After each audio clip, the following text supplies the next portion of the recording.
Muy buenos días a todos. Como presidente del Colegio Colombiano de Electrofisiología, me presento. Mi nombre es Juan Carlos Díaz, cardiólogo y electrofisiólogo de Colombia, y tengo el gusto de tener hoy a un grupo de expositores de talla nacional e internacional, expertos cada uno en su tema, con un gran conocimiento en diversas áreas de la fibrilación auricular, porque la idea es empezar a dar un manejo integral a todo este grupo de pacientes. Muchas gracias a todos por estar acá conectados el día de hoy. Y sin más preámbulos, quiero empezar con la primera presentación. Nos va a ayudar la doctora Isabel Cristina Cárdenas. Isa es una gran amiga de la Sociedad Colombiana de Cardiología. Actualmente es nada más y nada menos que la vicepresidente de la Sociedad Colombiana de Cardiología. Tiene una amplia experiencia en falla cardíaca porque es especialista en medicina interna, cardiología y en falla cardíaca. Y actualmente es la presidenta electa del capítulo de insuficiencia cardíaca para el periodo que viene y ha sido presidenta del capítulo de la mujer. O sea, yo creo que más pergamino no podemos tener para empezar con pie derecho esta reunión. Muchas gracias, Isa, por estar con nosotros acá. Bienvenida y te escuchamos. Bueno, muchísimas gracias por la invitación al Colegio Colombiano de Electrofisiología. Para mí es un honor estar acá y pues muchísimas gracias Juan Carlos por la presentación y por la invitación a ser parte de este super evento. Y bueno, vamos a hablar sobre fibrilación auricular e insuficiencia cardíaca, una relación tóxica. Esos son mis conflictos de interés, aunque para esta conferencia no tengo ningún conflicto. Realmente esto es prácticamente netamente académico. Fibrilación auricular es una pandemia y eso lo sabemos. Desde el 2010 más de 7 millones de personas sufren de fibrilación auricular y se estima que para el 2030 la fibrilación auricular incremente la prevalencia. Alrededor de 12 millones de personas van a sufrir de fibrilación auricular.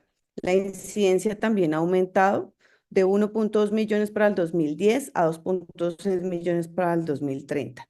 ¿Y por qué es una relación tóxica? Aquí les voy a mostrar cómo la prevalencia de fibrilación auricular en los pacientes con insuficiencia cardíaca es bastante alta. Miden falla cardíaca con fracción de eyección reducida hasta un 53%, levemente reducida a 60% y en preservada 65%. O sea, digamos que la prevalencia es mayor en los pacientes que tienen falla cardíaca con fracción de eyección preservada. Y no solamente es muy alta, sino que incrementa el riesgo de mortalidad por todas las causas de falla cardíaca, de muerte y de accidente cerebrovascular en todo el espectro de la falla cardíaca. Y siempre hemos tenido este dilema, que es primero el huevo o la gallina, si el paciente tuvo fibrilación auricular inicialmente y terminó con una falla cardíaca, una taquicardiopatía, o si mi paciente ya tenía una falla cardíaca de base, una cardiopatía, por ejemplo, chagásica, y terminó haciendo una fibrilación auricular secundaria a esa miocardiopatía. Y eso es una relación y viceversa que también se ha estudiado. Esto es un artículo publicado del 2016, donde más o menos 1.000 pacientes con insuficiencia cardíaca se encontró que 38% de los pacientes no tenían fibrilación auricular, pero un 32% de esos pacientes cuando se les hizo diagnóstico de falla cardíaca ya tenían fibrilación auricular. Un 18% de los pacientes se les hizo diagnóstico al mismo tiempo que la falla cardíaca y un 12% realizaron o presentaron, desarrollaron fibrilación auricular en el futuro. Y de los pacientes que uno encuentra, alrededor de 1.700 pacientes con fibrilación auricular de nuevo, 63% de los pacientes no tenían falla cardíaca, 8 a 10% tenían ya previamente un diagnóstico de falla cardíaca, 12% tenían, se les hizo el diagnóstico al mismo tiempo que la falla cardíaca y 16% desarrollaron falla cardíaca en el futuro. La mayoría de los pacientes hicieron falla cardíaca con fracción de eyección preservada. La prevalencia de fibrilación auricular e insuficiencia cardíaca con fracción de eyección preservada realmente es súper clara. Este es un artículo muy bonito que muestra cómo los pacientes que tienen falla cardíaca con fracción de eyección preservada, recordemos que son los pacientes que tienen mayor comorbilidades, son más ancianos, más hipertensos, tienen más enfermedad renal crónica, más obesos, tienen más diabetes y todas estas comorbilidades conocemos que incrementan tanto el riesgo de falla cardíaca como también el riesgo de desarrollar fibrilación auricular. Entonces, la falla cardíaca con fracción de eyección preservada se estima que incrementa casi 7 veces el riesgo de desarrollar fibrilación auricular, siendo la prevalencia en este estudio clínico de fibrilación auricular en pacientes con falla cardíaca con fracción de eyección preservada de un 51%. Pero también los pacientes que tienen fibrilación auricular pueden desarrollar falla cardíaca con fracción de eyección preservada con un riesgo alrededor de 2.3 veces. Es decir, la prevalencia de falla cardíaca con fracción de eyección preservada en pacientes con fibrilación auricular es alrededor de un 21%. Otro estudio más reciente, 2023, donde se evaluó la prevalencia y la incidencia de fibrilación auricular en los pacientes con falla cardíaca levemente reducida y preservada, nos muestra como un 62% de esos pacientes ya tenían fibrilación auricular, la mayoría de los pacientes, 44% con fibrilación auricular permanente, y un 17% de los pacientes desarrollaron fibrilación auricular. ¿Cómo se documentó esta fibrilación? El 58% de los pacientes se les documentó por monitor de eventos, un 32% por Holter y un 10% por un electrocardiograma que se les hizo a esos pacientes. De estos 113 pacientes de este estudio clínico, 43 pacientes no tenían antecedentes de fibrilación auricular, pero en el camino, 19 pacientes desarrollaban fibrilación auricular en un seguimiento a 23 meses, o sea, una tasa de incidencia casi del 44%. Al finalizar el estudio, a los 2 años, el 79% de esos pacientes con falla cardíaca levemente reducida y preservada tenían fibrilación auricular, o sea, la prevalencia es bastante alta. Y no obstante, este estudio nos muestra cómo estos pacientes que hacen fibrilación auricular, que tienen falla cardíaca aguda o falla cardíaca crónica, sobre todo aquellos pacientes que tienen falla cardíaca levemente con fracción de eyección levemente reducida o preservada, se incrementa el riesgo de mortalidad y de hospitalizaciones por falla cardíaca cuando tienen fibrilación auricular. Y este otro estudio, pero ya en pacientes con falla cardíaca con fracción de eyección reducida, muestra el incremento de muerte cardiovascular y hospitalizaciones por falla cardíaca en estos pacientes que tienen falla cardíaca con fracción de eyección reducida y que hacen fibrilación auricular de nuevo, con incremento de hospitalizaciones por falla cardíaca, incremento de la mortalidad cardiovascular y mortalidad por todas las causas y de accidente cerebrovascular.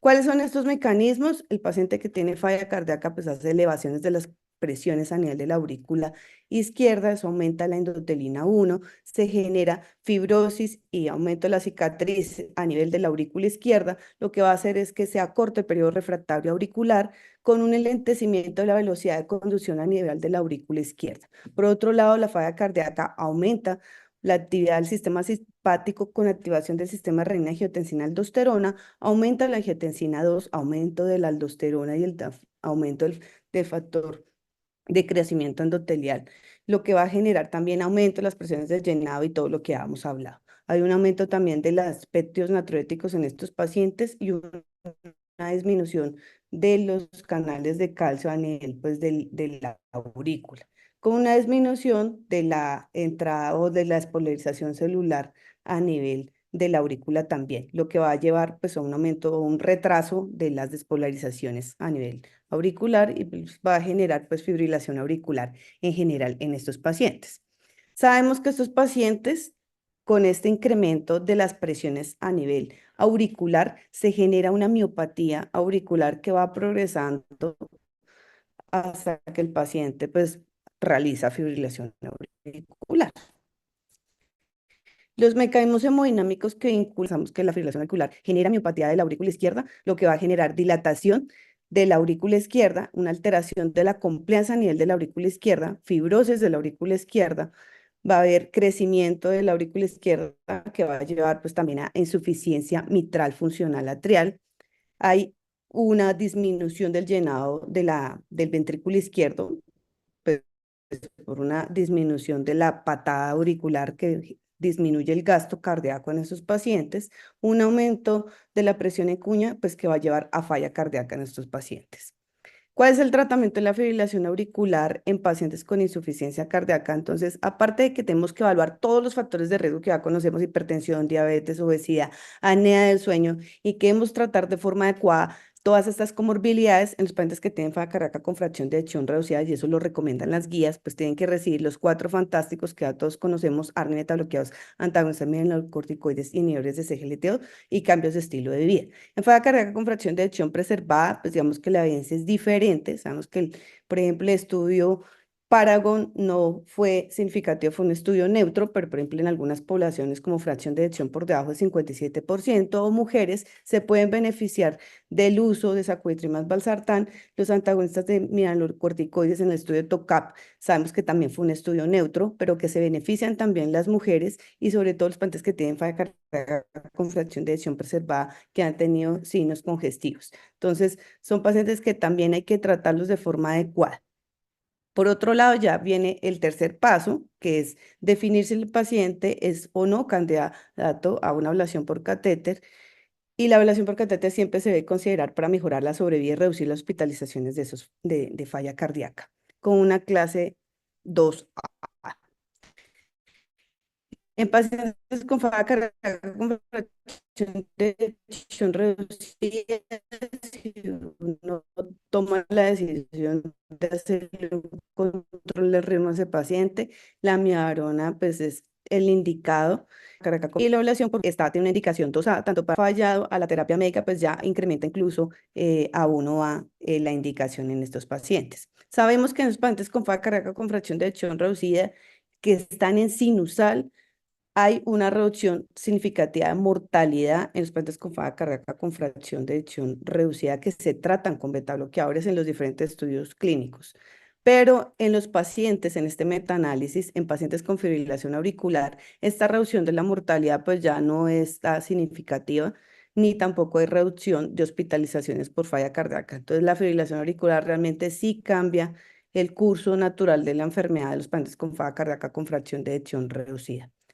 Otro estudio que es con sacubitril más valsartán, sabemos que el sacubitril más valsartán en el estudio Paradigm, que fue en falla cardíaca con fracción de eyección reducida, logró reducción de mortalidad cardiovascular y hospitalizaciones por falla cardíaca, que tiene efectos sobre la remodelación ventricular con disminución también de insuficiencia mitral funcional, pero luego se hizo este estudio para evaluar si el sacubitril más valsartán reducía la incidencia de fibrilación auricular. Este metaanálisis realmente fue un estudio negativo, no hubo diferencias entre utilizar IECA o sacubitril más valsartán.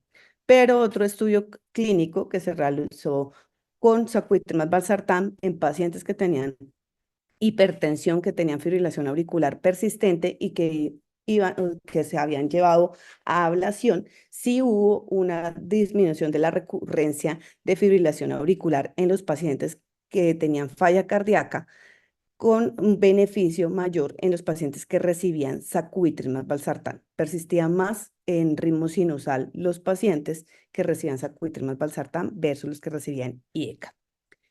Otro estudio previo con antagonistas de mineralocorticoides y la eplerenona con el estudio énfasis mostró una reducción significativa de la incidencia de nuevos episodios de fibrilación auricular, como pueden ver acá, en comparación con placebo, con reducción también de forma significativa de hospitalizaciones por falla cardíaca, muerte cardiovascular en los pacientes que tenían falla cardíaca. El efecto de los inhibidores de CGLT2 en los eventos cardiovasculares en pacientes con fibrilación auricular también se ha estudiado otro metaanálisis que demostró que en estos pacientes los inhibidores de CGLT2 reducen hospitalizaciones por falla cardíaca y muerte cardiovascular, reducen hospitalizaciones de falla cardíaca de forma significativa y muerte cardiovascular en estos pacientes. Ahora miremos en este grupo de pacientes con falla cardíaca con fracción de eyección reducida. En estos pacientes con falla cardíaca con fracción de eyección reducida, un subanálisis del estudio DAPA-HF, donde se demostró que independiente si el paciente tenía FA o no tenía FA, se logra una reducción del desenlace primario que es muerte cardiovascular y hospitalizaciones por falla cardíaca. Sin embargo, no hubo una reducción de la incidencia de fibrilación auricular o de nueva aparición de fibrilación auricular dando dapaglifosina. Otro metaanálisis con inhibidores de CGLT2, donde se evaluó la incidencia de fibrilación auricular y flúter en pacientes con falla cardíaca con fracción de eyección reducida. Aquí podemos ver como si hubo una reducción del desenlace primario, que fue muerte cardiovascular y hospitalizaciones por falla cardíaca, pero también hubo reducción de la incidencia de fibrilación auricular en estos pacientes.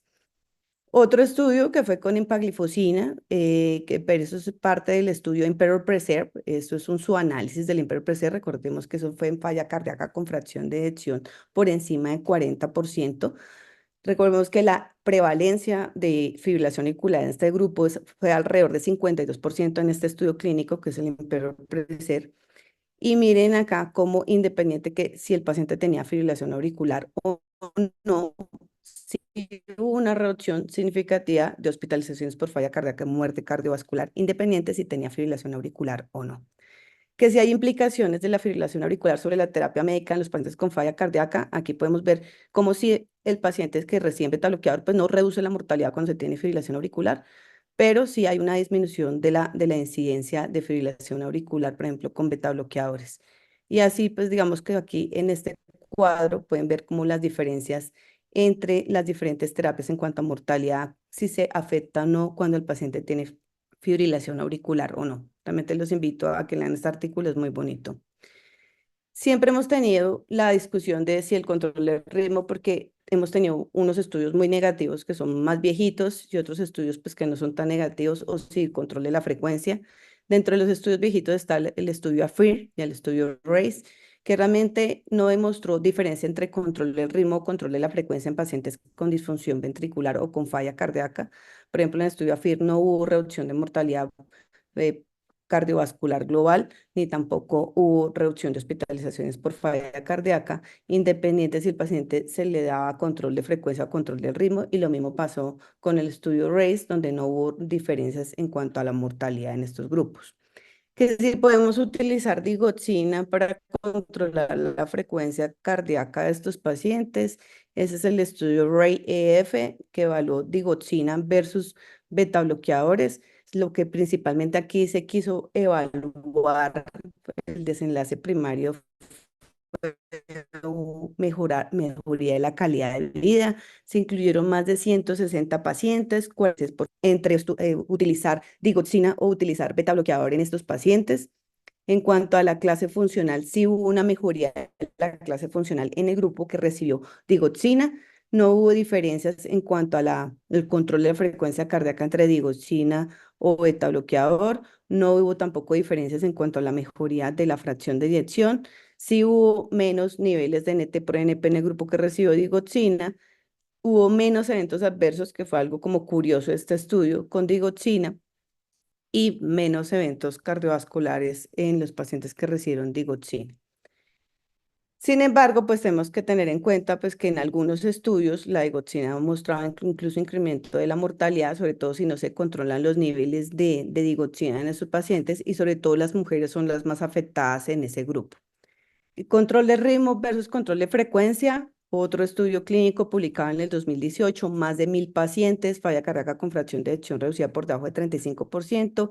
No hubo diferencias en el desenlace primario, que fue muerte cardiovascular en estos pacientes. Sin embargo, los pacientes que tuvieron control de ritmo, que principalmente se utilizó amiodarona, que fue en un 82% de los pacientes, fue mucho más eficaz controlar el ritmo de estos pacientes y mantenerlos en sinusal.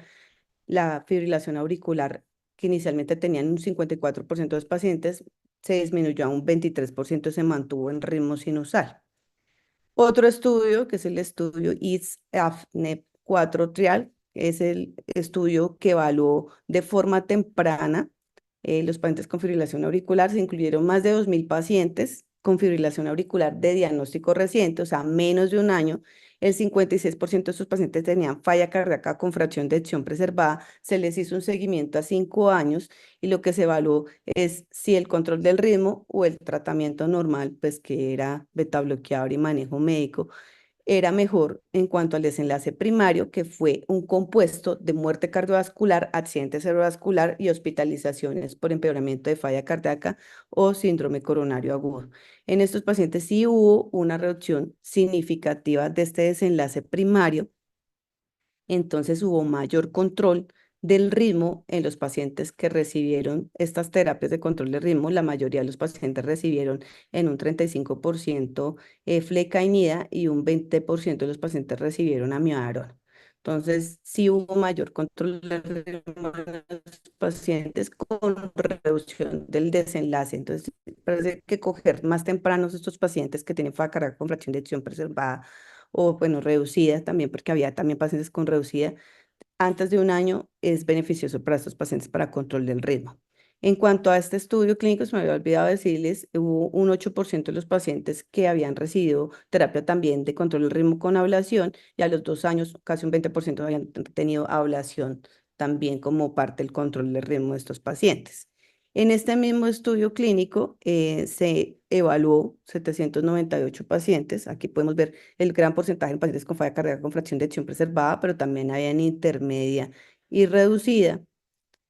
Esa que es reducida y se logró una reducción de forma significativa del desenlace primario que ya les había hablado, de muerte cardiovascular también en estos pacientes, en general en este estudio clínico. Otro estudio, que es el estudio Castle-IF, es un estudio que se realizó en pacientes con insuficiencia cardíaca, NIHA 2, 3 y 4, fracción de ejecución por debajo de 35%. Algunos ya tenían CDI, falla antiarrítmicos o rechazo a los antiarrítmicos se incluyeron dentro de estos pacientes, 397 pacientes. La mayoría de los pacientes, como pueden ver, estaban en NIHA 2, 58% de los pacientes, NIHA 3 en un 29%, la mayoría tenían cardioempatía no isquémica en un 60% y la mayoría tenían un 70% FA persistente. Lo que se encontró en este grupo en especial de pacientes, que hay que saber qué grupo y qué características tenían los pacientes de los estudios clínicos, hubo una reducción importante de la hospitalización y muerte cardiovascular en los pacientes, una reducción de riesgo relativo de 38% en los pacientes que eran llevados a ablación y una reducción de hospitalizaciones por falla cardíaca de un riesgo relativo de 44% en los pacientes también que eran llevados a ablación. También hubo reducción de otros desenlaces de muerte por cualquier causa, de hospitalizaciones por falla cardíaca y muerte cardiovascular en estos pacientes en este estudio. Cuando miramos, digamos que los subgrupos, podemos ver que los pacientes que tenían clase funcional 3 realmente son como ya los pacientes que no tenían tanto beneficio cuando tenían clase funcional 3. Otro estudio, que fue un estudio realmente muy interesante, publicado en el 2023, eran pacientes ya con falla cardíaca avanzada que tenían FA asintomática y que prácticamente estaban para trasplante y esos pacientes los evaluaron para darles terapia médica versus ablación y miren cómo hubo una reducción del desenlace primario de forma significativa en esos pacientes tratados con ablación, con una reducción significativa también de la muerte por todas las causas en estos pacientes y una reducción del riesgo de requerir el paciente dispositivos de asistencia ventricular izquierda. Otros estudios clínicos que se han hecho en pacientes con insuficiencia cardíaca, fibrilación auricular, fracción de eyección reducida, podemos ver que también se han evaluado otros desenlaces, ya no desenlaces duros, como mejoría de la calidad de vida, mejoría del consumo de oxígeno. Unos han sido positivos, la mayoría, otros no tanto. Y el otro estudio, que es muy emblemático y muy importante, es el estudio Cabana. También ingresó pacientes con falla cardíaca, con fibrilación auricular. Y pues miremos aquí las características. La mayoría de los pacientes estaban en clase funcional 2, 73% de los pacientes. La mayoría de los pacientes tenían falla cardíaca con fracción de ejecución preservada, 79%, aunque hubo un 8% de pacientes que tenían falla cardíaca con fracción de ejecución reducida. Y la mayoría tenían FA persistente en 58% de los pacientes y lo que se logró fue una reducción significativa del 36% en el desenlace primario, que era un desenlace compuesto también de muerte, accidente cerebrovascular y muerte súbita en estos pacientes, con una reducción también del 43% en mortalidad por todas las causas en estos pacientes con fibrilación auricular y falla cardíaca. Entonces, ¿qué nos recomiendan las guías? El manejo de la fibrilación auricular que tienen pacientes con falla cardíaca con fracción de eyección reducida, tienen que recibir los cuatro fantásticos. Tenemos que tratar todas las comorbilidades de esos pacientes. Tenemos que anticoagular nuestros pacientes según el CHADVAS, pero en general cuando el paciente tiene falla cardíaca, ya uno ya debería casi todos anticoagularlos. Si el paciente tenemos que definir si le vamos a hacer control del ritmo y si el paciente tiene una taquicardiomopatía, debería ir a una estrategia de control del ritmo. Si tiene clase funcional entre 1 o 2, son los que mayor se benefician. Si no tiene una cicatriz grande en la resonancia magnética, también deberían ser llevados a terapia de ablación. Si la fibrosis auricular no es tan grande también, si el paciente tiene una FA persistente, de forma temprana o tiene una FA paroxística también. Si el paciente no tiene tantas comorbilidades, debería ser ya principalmente ablación. Si el paciente falla con la ablación, pues podemos dar estrategias tanto de control con terapias como antiarrítmicos, pero también en algunos pacientes donde la FA ya es definitivamente un dolor de cabeza y no es posible y no es candidato de pronto para una ablación, podríamos estar pensando en ablación del nodo con implante de una terapia de sincronización cardíaca en esos pacientes. ¿Qué pacientes posiblemente ya no se benefician tanto? Los pacientes que ya están muy avanzados con hija 3 y 4 que tienen unas cicatrices muy grandes en la resonancia, que tienen una miopatía auricular severa, con una dilatación severa de las aurículas, que tienen una FA muy persistente, que les ha ya fallado la ablación en varias oportunidades o que tienen múltiples comorbilidades. Este es un metaanálisis que mostró que en general en los pacientes con falla cardíaca, la ablación por catéter reduce la fibrilación auricular permanente de forma significativa, hospitalizaciones por falla cardíaca y también reduce, pues mejora la fracción de eyección en estos pacientes alrededor de 7 puntos y reduce la mortalidad por todas las causas. Y finalmente, falla cardíaca con fracción de eyección preservada no se nos puede olvidar porque estos pacientes progresan y progresan muy rápido cuando no se trata de forma temprana la fibrilación auricular y no se hace terapias de control del ritmo de forma temprana. Y esto pues va a hacer que incremente la mortalidad en estos pacientes y que estos pacientes progresen de forma rápida de una FA paroxística a una FA persistente, llevando incluso pues luego posteriormente a una disfunción ventricular izquierda, disminución del gasto cardíaco, aumento de la resistencia vascular pulmonar y incluso ya falla cardíaca con fracción de eyección reducida. Entonces, esas son las recomendaciones en falla cardíaca con fracción de eyección preservada. Todos los pacientes con falla cardíaca fracción de eyección preservada deben recibir inhibidores de CGLT2. En algunos pacientes van a requerir uso de ARNI o IECA, por ejemplo, para control de presión arterial o en ARNI en algunas poblaciones. Antagonistas de mianocorticoides casi para todos, diuréticos. Si el paciente tiene síntomas, tenemos que tratar la obesidad de sus pacientes, la apnea del sueño, que es muy frecuente en los pacientes con falla cardíaca con fracción de eyección preservada, control del ritmo, hay que definirlo, si lo vamos a utilizar con amiodarona o renarona, control de frecuencia cardíaca, o también se puede realizar ablación por fibrilación auricular. Si el paciente no tiene una FA permanente, podemos hacer una estrategia de control de frecuencia cardíaca, pero si el paciente no tiene un adecuado control de la frecuencia cardíaca, a pesar de esto, pues tenemos que evaluar si lo llevamos a ablación a ese paciente o si toca hacer una estrategia un poco más agresiva. Este es un estudio muy bonito, 2023, donde muestran pacientes que se les hizo ablación por fibrilación auricular y tienen falla cardíaca con fracción de eyección preservada. Evaluaron otros desenlaces clínicos diferentes, donde podemos ver que los pacientes con que se han llevado a ablación, hubo una reducción de la presión en cuña de estos pacientes, una reducción del NT-proBNP de estos pacientes, mejoría del consumo de oxígeno de los pacientes y mejoría de la calidad de vida de estos pacientes con falla cardíaca con fracción de eyección preservada. Entonces, en general, lo que recomiendan las guías es darle tratamiento médico óptimo a esos pacientes según guías de falla cardíaca. Si mi paciente, casi todos en general, si tiene fibrilación auricular persistente, debemos llevarlos a ablación por catéter o FA paroxística de forma temprana. Hay que empezar de forma temprana todas estas terapias y si el paciente ya me falla y tiene falla cardíaca con fracción de eyección reducida, a pesar de hacerle terapia con ablación y terapia antiarrítmica, pues podríamos pensar en una ablación del nodo más terapia de resincronización. Esos son mis mensajes para llevar a casa. La fibrilación auricular se desarrolla en más de la mitad de los pacientes con insuficiencia cardíaca, generando aumento de la mortalidad y hospitalizaciones por insuficiencia cardíaca. La FA en insuficiencia cardíaca con fracción de eyección reducida se desarrolla en dos contextos, ya sea por taquicardiopatía o FA secundaria a la miocardiopatía base que tenga el paciente. Si la insuficiencia cardíaca persiste a pesar del tratamiento médico y control de la frecuencia cardíaca de este paciente, se debe realizar control de ritmo o ablación con catéter con el objetivo de mantener el paciente en ritmo sinusal y mejorar desenlaces clínicos en este paciente. Para la fibrilación auricular secundaria en insuficiencia cardíaca con fracción de eyección reducida, con síntomas persistentes a pesar de tratamiento médico, hay que llevarlos a ablación. Los betabloqueadores mantienen la eficacia en pacientes con FA paroxística, pero realmente pierden su efectividad en FA permanente. Por eso no podemos permitir que el paciente que tiene FA paroxística termine en una FA permanente. Debemos tratar de forma temprana a estos pacientes. La FA en pacientes con insuficiencia cardíaca con fracción de ejecución preservada se asocia a miopatía atrial y a progresión de la fibrilación auricular. Hay que tratarla de forma temprana y entre más temprano mejor, y siempre hay que considerar ablación. Muchísimas gracias por la invitación.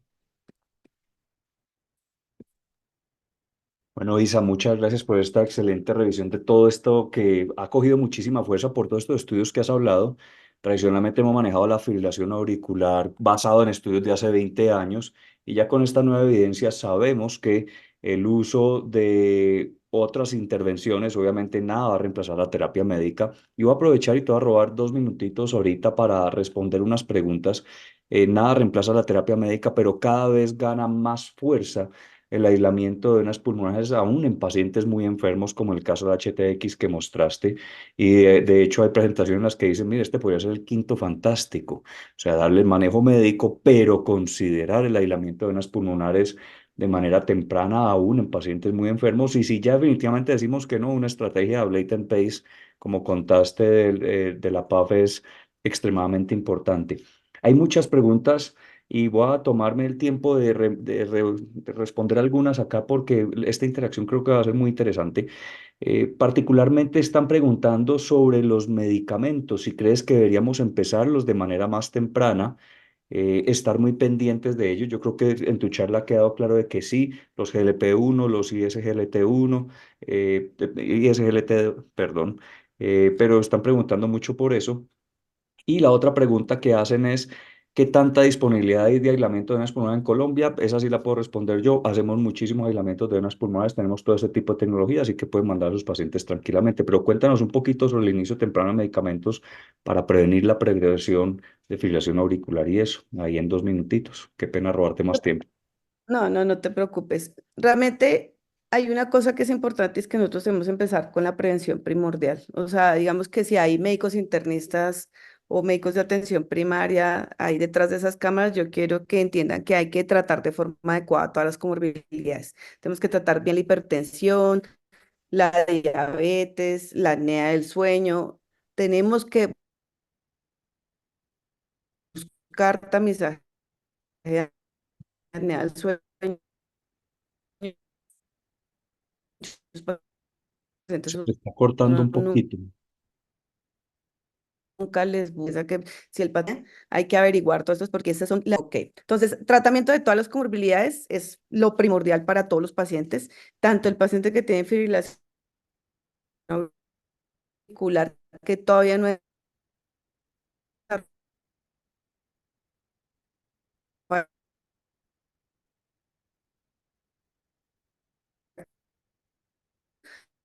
como el paciente.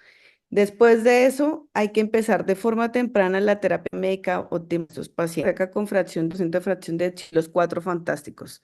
ARNI, aminocorticoides, a no ser que tenga alguna contraindicación para su en general, todos los pacientes tienen que recibirlo, porque no tratan esos pacientes de levemente reducida y terminan pues con reducida y eso va a generar pues obviamente un incremento del riesgo de fibrilación auricular con el tiempo por incremento de las presiones de llenado y mal tratamiento de esos pacientes. Y en el paciente con cardíaca con fracción de eyección preservada. Hay que enviarlo a que lo vea el electrofisiólogo y pues que evalúe esa posibilidad de hacerle de forma temprana terapias de control de ritmo, sobre todo ablación. Ya hemos visto que a través de los años los estudios clínicos van más a favor de la ablación incluso que la terapia con antiarrítmicos y seguramente nos van a seguir esclareciendo esto. Entonces, no nos quedemos con el paciente ahí en la consulta dándole amiodarona y beta bloqueador, sino enviémoslo a nuestros amigos electrofisiólogos y pues que ellos sean los que digan, este paciente no es candidato o por lo menos intento hacerle la ablación a ese paciente porque siempre es mejor estar en remo sinusal. Muchísimas gracias, Isa, por acompañarnos y por esta resolución de todas estas preguntas.